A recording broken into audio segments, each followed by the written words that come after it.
I too am delighted to briefly speak this evening on this statements on Science Week, and wish all the Nina Oge and Adalti Galea wish them well in their colleges and schools and Science Week.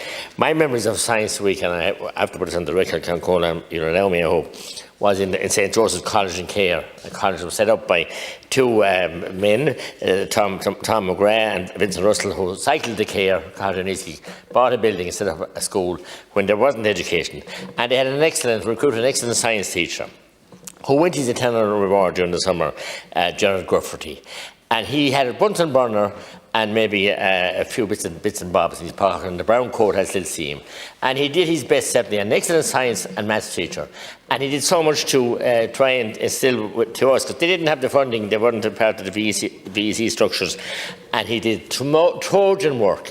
And his science I was from the experiments with the late Gerard Grufferty, and I want to pay tribute to him. He also ran that school when his two colleagues had retired, and was a fixer as well as everything else, and looked after the students' welfare, looked after keeping the lights on, looked after keeping the stairs standing and whatever, an old decrepit building. But many good people came out of that educational institution, and I think it was a pleasure to his wife and family. I really want to say I was express my sympathies to them and his passing. An excellent man. Just more generally on science, as I said, we're bombarded with science, especially with COVID.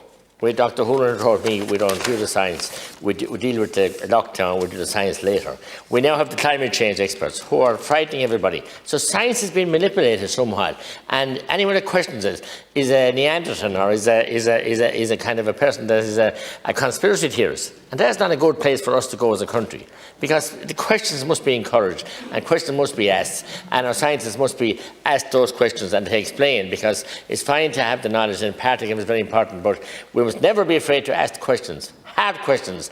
And indeed, I do see the firemen up here as well, and thank them for their help in Science Week, but not only Science Week, but in every other aspect of life in our communities, life-saving and looking after us.